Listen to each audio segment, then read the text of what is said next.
The metal air of the auction hall was thick with heat, sweat, and the noise of countless alien tongues. Lights flickered over cages stacked to the ceiling, filled with strange creatures, some crying, some silent, all broken. But in the center of the hall stood one being who made everyone stop and stare. She was enormous, over 10 feet tall, her skin dark silver with faint blue light pulsing under it, like rivers of energy. Thick chains ran around her arms and legs, clamped tight to the steel floor. The auctioneer shouted over the crowd, his voice rough and cruel. Lot 47, too big to breed, too slow to fight, but plenty of meat to feed a colony. Who will start the bidding? Laughter rolled through the crowd. She's useless, someone yelled. Cut her up already, another voice barked. The creature lowered her head. Her long black hair covered her face, but one glowing eye peeked through, not wild or angry, just sad. She didn't move, didn't fight. She had learned long ago that fighting only made them hurt her more. The auctioneer lifted his data pad. Starting price, 3,000 credits. The meat alone is worth that. No one raised a hand. The hall filled with whispers, sneers, and disgust. The air smelled of greed and fear. The creature's breathing grew shallow. She had no name now. They had taken it when she was captured. She was just a number. La 47. Then from the back of the hall, a quiet voice spoke. I'll take her. The crowd turned. A human stood there, tall in a dark travel coat dusted with red sand. His face was calm, unreadable. A scar ran down his jaw and his eyes were sharp as knives. He looked out of place among the aliens, too clean, too sure of himself. The auctioneer blinked. Human, did I hear you right? Yes, the man said. I'll buy her. Laughter broke out again. Humans have strange tastes. He wants her as a pet. Or dinner. The auctioneer smirked. Fine, human. For you, 2,000. No refunds when she crushes your ship. The man nodded once and transferred the credits. A tone beeped. The chains released with a heavy click. Lot 47 lifted her head for the first time. Her eyes locked on his, glowing blue, deep and ancient, like the ocean before a storm. Come, the man said softly. She didn't move. Her body trembled, expecting a blow or a shock. But instead he held out his hand, empty, open. I'm not here to hurt you. The silence in the hall felt alive. The aliens waited for her to attack him, to crush him, but slowly, painfully, the giant creature took one step forward, then another. The floor shook under her weight. She stopped inches away from him, her chains still dragging behind. He looked up. She towered over him like a mountain. For a moment the world seemed to hold its breath. Then she whispered, her voice soft but deep like thunder from far away. Why? The man smiled, just a small, tired smile. Because you're not meat. You're alive. Something flickered in her eyes, confusion, then disbelief. For the first time in her life, someone had said she was more than flesh. Guards approached to push them out, but the man's glare stopped them cold. He turned to leave, the creature following slowly, still unsure. As they stepped into the cold night of the trading world, the crowd's laughter faded behind them. The stars above were sharp and cruel, reflecting off her metallic skin. She didn't know where he was taking her. She didn't even know his name. But something deep inside her, something she thought was long dead, began to stir. Hope. And far behind them, in the shadows above the auction hall, a pair of red eyes watched their departure. A voice whispered through a communicator. The human bought it. Track them. Don't let them leave the planet. The game had begun. The ship hummed quietly as it drifted through the cold stretch of space. Inside, the lights were dim, warm, and soft, nothing like the harsh white glare of the auction hall. Lot 47 sat on the metal floor, knees drawn to her chest, the remains of her broken chain still around her wrists. She didn't know where she was. She didn't know who the man was. All she knew was that for the first time in years, no one had struck her. No one had shouted orders at her, and no one had called her meat. The human and the one who bought her moved quietly around the ship. He didn't speak much. He adjusted levers, tapped on panels, and poured steaming water into a metal cup. The smell of something rich and strange filled the air. He turned toward her. You can drink this, he said, placing the cup near her. His voice was calm, low, but not cold. It's safe, she stared at the cup. Steam curled upward, twisting like tiny spirits. Her mind screamed it was a trick. Everything had always been a trick. Food was poisoned. Water was bait. Pain always came after kindness. She looked up at him slowly. Why? She asked, her voice rough from years of silence. He didn't look surprised she spoke. Because you're alive, he said again, just like before. And the living deserve warmth. She hesitated, then lifted the cup carefully with her massive hand. The heat shocked her fingers, but she didn't let go. The liquid touched her tongue, bitter, strong, and real. For the first time, she felt something other than fear. The human watched her quietly. He had seen war, he had seen monsters, but this creature, this woman, was something else. Her size was terrifying, her power clear even when she tried to make herself small. Yet there was a sadness in her eyes that made his chest tighten. "What do I call you?" he asked. She blinked, confused. "Call me?" "Your name." She frowned, searching her memory. It felt like reaching into fog. Once long ago, someone had called her something gentle, a sound filled with care. But the labs took it away, replaced it with numbers. "I don't remember," she said softly. "Then we'll find one," he replied. He walked to the cockpit and she followed with hesitant steps. Through the front window, stars stretched endlessly, rivers of light in the dark sea of space. She had never seen them this way before, free. He caught her reflection in the glass. "I'm Elias," he said. "Captain Elias Ward." She nodded slowly, repeating the sound. "Eli, as..." Something stirred in her mind. Faint images, fragments, cold metal tables, screams, bright lights. Scientists calling her Experiment 12. They measured her body, her strength, her inability to reproduce. "Too big to breed," they said. "Perfect for butchery." Her heart clenched, remembering the smell of burning metal and blood. She gripped her arm, the skin glowing faintly where they had cut her long ago. Elias turned, noticing her trembling. "It's okay," he said gently. "No one will hurt you here." Her gaze met his. "You can't stop them," she whispered.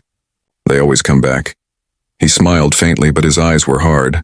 "Then we'll make them regret coming." Silence filled the cabin again, but it was different now. Not heavy, alive. Later, when Elias slept in his chair, she wandered through the ship. Her fingers traced the smooth walls, the hum of life under metal. In one corner, she found a cracked mirror. When she looked at her reflection, she almost didn't recognize herself. Scars, metal plates, strange beauty born of pain. She touched her face and whispered, "Kara." The word came from nowhere, soft and ancient. It was hers. Her name. When Elias awoke, he found her sitting near the window watching the stars. "You remembered something," he said. She turned her glowing eyes toward him.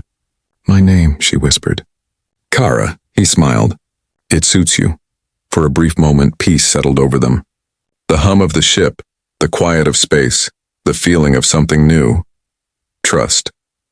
But outside, beyond the safety of the ship, something moved. A signal pulsed in the dark, bouncing between satellites. Coordinates. A target. The syndicate had found her trail, and they were coming. The stars outside streaked like silver lines as Elias's ship, the Wayfarer, cut through the black sea of space. Inside, soft alarms blinked red across the control panel. The sensors had picked up something. Fast, coordinated, closing in. Elias narrowed his eyes. "They found us," he muttered. Kara stood behind him, her massive frame almost filling the small cabin. Her glowing eyes studied the radar, watching 3 dots move closer. She didn't need to ask who they were. The syndicate always came back. Elias started flipping switches, his voice calm but sharp. "Strap in, Kara, this is going to get rough." She didn't move. "I can fight," she said quietly. He turned to her, surprised. "Not yet. You're not ready to face them alone." Her jaw tightened. "I have been fighting all my life." "Not like this," he replied, punching in evasive coordinates. "You're free now. That means we fight smart." The ship shuddered as a blast hit the outer hull. Sparks sprayed from the ceiling. Kara instinctively crouched, her arms shielding the control console. Another explosion rocked the ship and the cabin lights flickered. Elias gritted his teeth. 3 hunter crafts. Light armor. Probably carrying EMP nets, she frowned. EMP? Electropulse. Shuts down everything, machines, ships, and sometimes... He looked at her, then stopped himself. "Sometimes me," she finished. The ship spun as another blast struck the rear thrusters. Elias cursed under his breath, jerking the controls. Kara stumbled, catching herself on the wall, her strength keeping the bulkhead from collapsing. Hold steady, he shouted. I'm taking us into the debris field. Ahead loomed a shattered moon, a graveyard of rock and wrecks. The wayfarer plunged inside, weaving between floating stone and twisted metal. Plasma fire followed like angry wasps, lighting up the darkness. Kara gripped the co-pilot's seat. Her instincts screamed to fight back, to destroy, but Elias's focus never wavered. He wasn't running. He was guiding, using the chaos around them to turn the hunter's strength against them.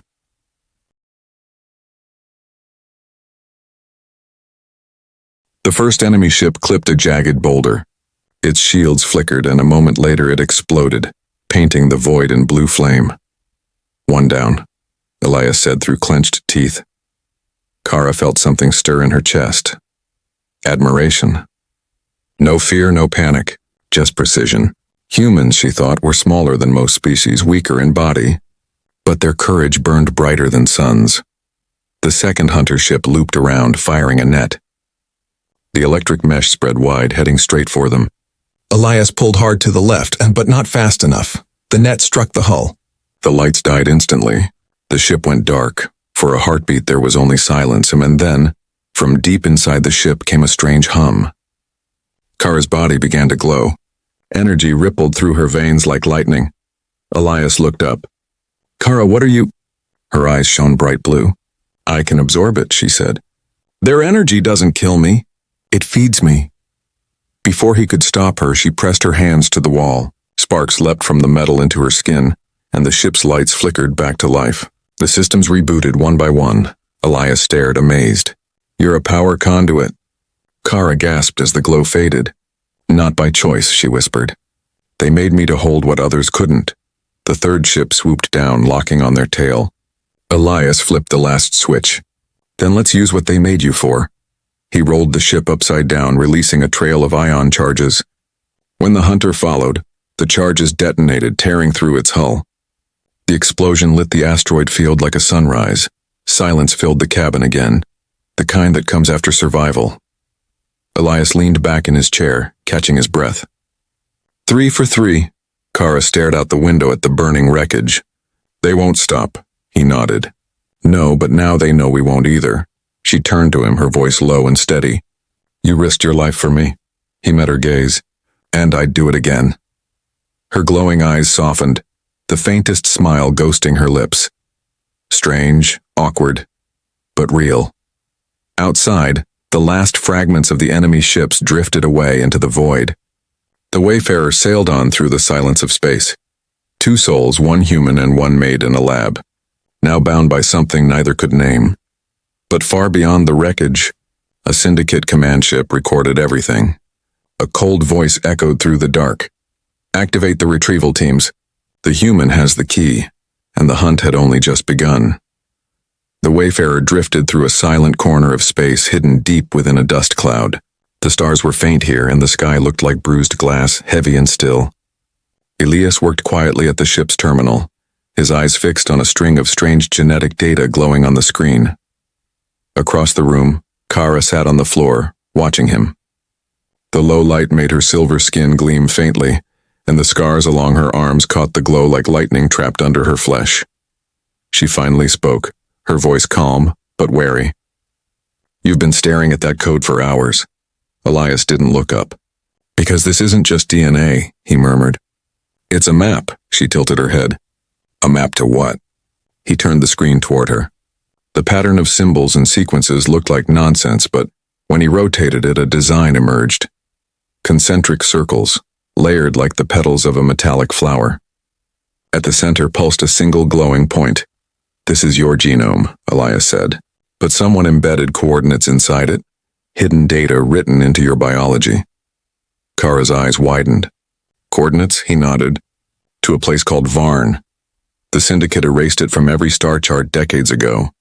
But according to this, he pointed at the center of the pattern. You were made there. Silence filled the cabin. Kara's heart pounded in her chest. The name sounded familiar, like a whisper from a forgotten dream. Varn. She closed her eyes and images flooded her mind.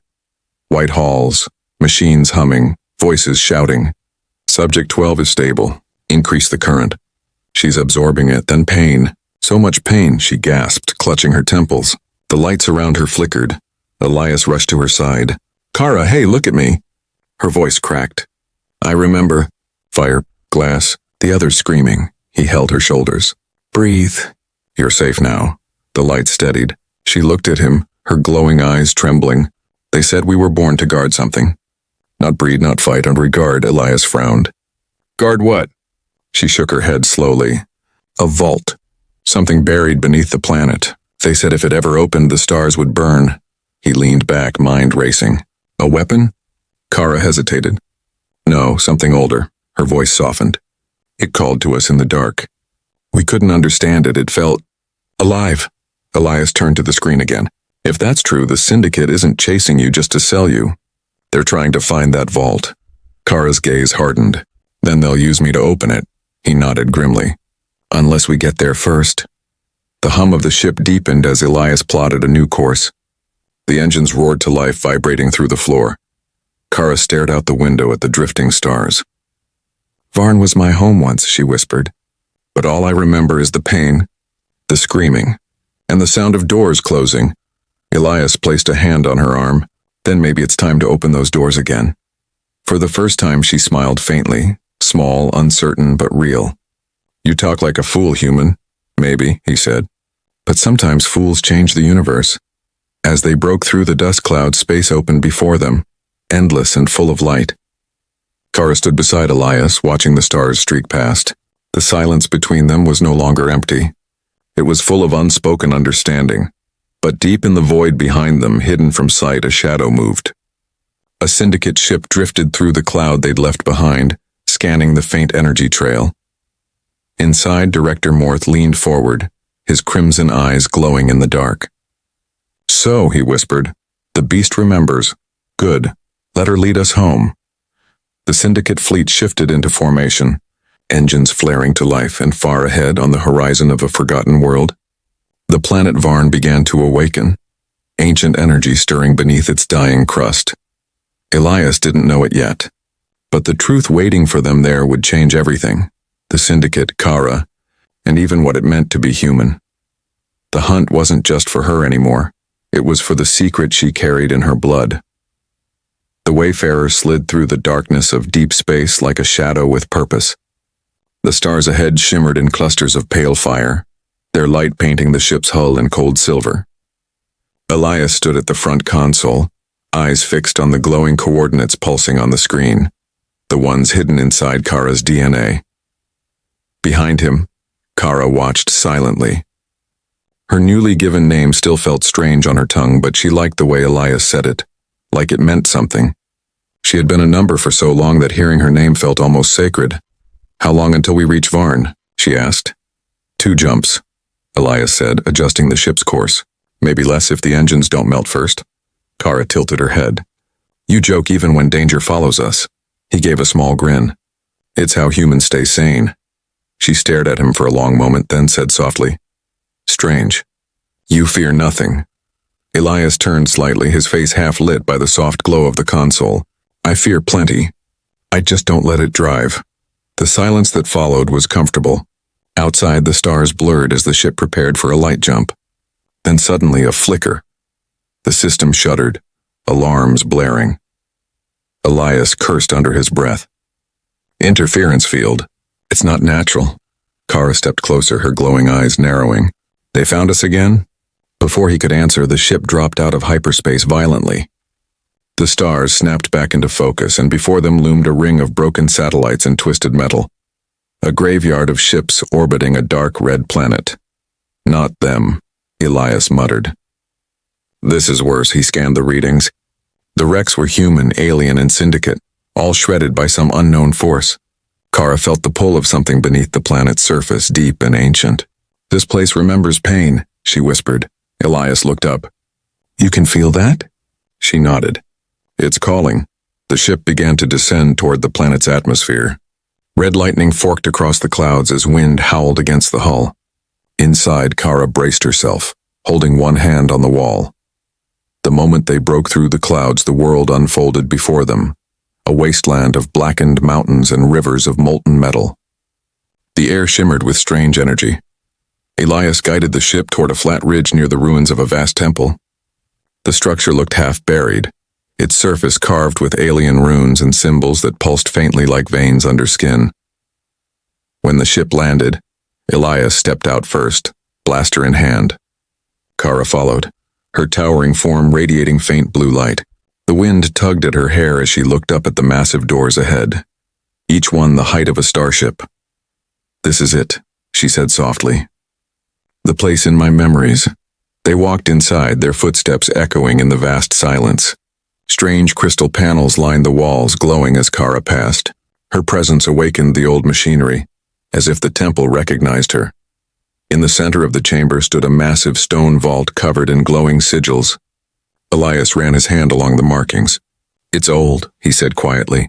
"Older than any syndicate tech I've seen." Kara moved closer. "It's what we were made to guard." Elias turned to her. "What's inside?" Her eyes flickered with pain. "I don't know. They wiped our memories before they killed the others. I only remember their fear. They said it could change life itself." Elias frowned. "Change it how?" Before she could answer, a deep rumble shook the ground.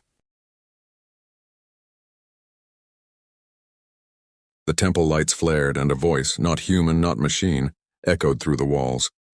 It spoke in a forgotten tongue, but Kara understood. Her eyes widened in shock. "What did it say?" Elias asked. She looked at him, her voice trembling. It said, "The Guardian has returned. The seal will break." The vault's symbols began to spin, glowing brighter. Energy surged through the air, and Kara staggered as visions crashed into her mind. The labs, the experiments, her people burning. But also something deeper, and a memory of purpose. She wasn't made to destroy. She was made to protect something powerful, something that could either heal or end the stars. Elias grabbed her arm. "Kara, stay with me." The energy died down, leaving the chamber silent again. She opened her eyes, breathing hard. "It's awakening," she whispered. "Whatever they hid here, it's waking up."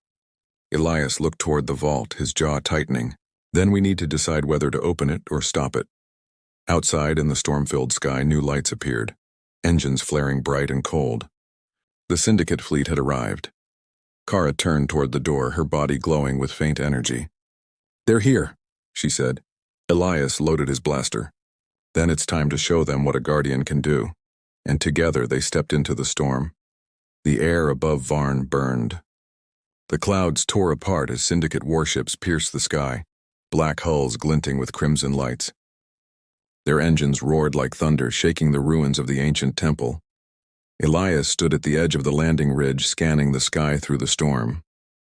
"They came faster than I thought," he muttered, jaw tightening. Kara's gaze followed the descending fleet. Her glowing eyes reflected the fire above. "They were always watching," she said quietly. "They've never stopped." From the lead battleship, a column of light struck the ground and a teleport beam. When it faded, figures appeared. Syndicate troopers in armored suits, their weapons humming with blue energy. At the center of their formation stood Director Morth, tall, thin, his skin pale as glass and his eyes burning red. He smiled as his gaze found Kara. "At last," he said, his voice smooth and venomous. "My lost creation." Kara stepped forward, every movement trembling with controlled fury. "You built monsters," she said, her voice echoing off the stone. "And when they no longer obeyed, you slaughtered them." Morth tilted his head. "You misunderstand, my dear. We didn't build monsters. We built gods. You were simply too weak to become one." Elias raised his blaster. "You'll regret talking." The syndicate soldiers fanned out, surrounding them. Morth's smile didn't fade. "You think your weapon matters, human? You can't even begin to understand what stands before you." Kara's energy pulsed brighter, the markings on her skin glowing through the rain. "You're right," she said softly. "He doesn't understand. But you do, and that's why you're afraid." The ground trembled as the syndicate opened fire. Plasma bolts hissed through the air. Elias dived behind a broken pillar, firing back in sharp, precise bursts. Kara didn't hide. She stepped forward, each blast striking her body, and dissolving. The energy sank into her skin like water on dry earth. The soldiers hesitated. Morth's grin faltered. "Impossible," he whispered. Kara's voice deepened, layered with something ancient. "You forgot what I was made for." She lifted her hand, and the air around her shimmered. A shockwave burst outward, knocking the soldiers off their feet. The storm outside roared louder, drawn to her. Lightning cracked across the temple roof, turning the sky white. Elias shielded his eyes, shouting over the wind, "Kara, don't lose yourself!" But Kara's mind was far away, deep in the memory buried in her blood. She saw the labs again, the chains, the others dying. She saw the core of Varn beneath the planet's crust, the heart of what she had been created to guard. It pulsed now, answering her. Morth stepped back, fear twisting his face. "She's waking it." "Stop her!" The soldiers opened fire again, but Elias sprinted from cover, firing wildly to draw their aim. "Over here!" he shouted. One shot grazed his shoulder, sending him spinning to the ground. Kara turned, and for a second everything stopped. The lightning froze midair. The sound vanished. She saw Elias bleeding, still trying to rise, still fighting, and something inside her broke open. The glow on her body erupted, spreading into wings of pure energy that unfurled from her back. Enormous, radiant, alive. The rain evaporated as heat waves rippled outward. Morth's voice cracked. "What have you become?" Kara's eyes shone like twin stars. "Not what you made. What I chose to be." She raised her hand, and the Syndicate's weapons melted into liquid metal. The shockwave that followed threw Morth's army into the air like leaves in a hurricane. Elias struggled to his feet, staring in awe. She wasn't just absorbing power now, she was channeling it, reshaping the energy itself. Morth's last words came out as a whisper. "You'll destroy everything." Kara stepped closer, her voice calm, certain. "No, I'll free it." With a single motion, she struck the ground. The vault below the temple cracked open, releasing a beam of blinding light that shot into the heavens. The storm vanished. The Syndicate fleet froze midair, caught in the radiant surge. When the light faded, the soldiers were gone, disarmed, unconscious, scattered. The ships drifted, powerless. Kara stood in the middle of the ruin, chest rising slowly, her wings fading into faint blue mist. Elias limped toward her. "You stopped them." She looked up, eyes soft again. "No," she whispered. "I changed them." He frowned. "Changed?" She smiled faintly. "They'll wake with no memory of hate." Elias looked at her, amazed. "You didn't just fight them, you rewrote them." Kara turned toward the glowing vault below, light still seeping from the cracks. "It's not over," she said. "Something inside still calls to me." And far beneath their feet, the ancient heart of Varn began to beat. The storm was gone. The air above Varn had gone still, heavy with silence. The Syndicate fleet floated motionless in the sky like broken statues, their red lights dimmed to gray. The great temple, once a ruin, now glowed from deep within, alive again, breathing. Elias stood on the cracked stone floor, the smell of ozone and dust thick around him. His arm throbbed from the wound, but he didn't care. His eyes were on Kara. She stood at the edge of the ancient vault, her silver skin glowing faintly, her massive frame silhouetted against the radiance spilling upward from the broken seal. The power that had once raged inside her was calm now, like a tide after the storm. "You did it," Elias said quietly. "You stopped them." Kara didn't move. "No," she said softly, her voice distant. "It isn't over. The vault is open. The heart is awake." Elias limped closer, stopping beside her. The light below shimmered like liquid fire, pulsing in rhythm. Thump, thump, thump, the heartbeat of the planet itself. Within it he thought he saw shapes, memories, maybe souls, trapped in the energy. "What is it?" he asked. Kara's eyes softened. "It's life and death. The vault holds what's left of my people. Their energy was bound here, turned into power for the Syndicate's wars." She lowered her gaze. "I can feel them. They're calling me home." Elias frowned. "You can't go down there." I have to," she interrupted gently. "It's what I was made for. To guard them. To free them." He shook his head, his voice firm but shaking. "You're not a tool anymore, Kara. You're not their creation." She turned to him then, her glowing eyes meeting his. "Then what am I, Elias?" He hesitated, his words catching in his throat. "You're alive, and alive means you get to choose." For a moment the silence stretched between them, filled with the hum of the vault and the soft whisper of energy in the air. Then Kara smiled, a small sad smile. "You always see something good in the broken things." "Because broken doesn't mean useless," he replied. "It means there's still something worth saving." Kara looked back at the vault. If I do this, I might not come back. He stepped closer, his voice low. Then I'll wait. However long it takes. Something flickered in her expression. Pain, warmth, something more. She raised her hand, enormous but gentle, and brushed her fingers against his shoulder. You're a strange human, she said softly. You bought a monster and somehow found a soul. He smiled faintly. Guess that makes us both strange. Kara looked one last time at the surface of the light below. Then she stepped forward. The energy rose to meet her, curling around her like waves of molten silver. Her body began to dissolve into light, her voice echoing through the chamber. Tell them, we were more than experiments. Tell them we remembered what it means to feel. Elias reached out instinctively. Kara! But she was already gone. Her form scattered into 1,000 glowing particles that spiraled down into the heart of the vault. The light flared once, brilliant and pure, then dimmed to a soft golden glow. The heartbeat slowed. Then, silence. Elias fell to his knees, the weight of the quiet pressing on his chest. The air shimmered faintly as dust drifted from the ceiling. Then slowly the vault began to close, its seal knitting itself shut, leaving behind a faint hum that felt almost peaceful. He stood there for a long time, staring at the place she had vanished. Then he whispered, almost to himself, Rest easy, Kara. When he turned to leave, a faint blue glow shimmered near his hand. He looked down and froze. A small crystal floated in the air, glowing softly with the same light that once burned in Kara's eyes. He smiled through the ache in his chest. Guess you're not gone after all. Outside, the dawn was breaking over Varn for the first time in centuries.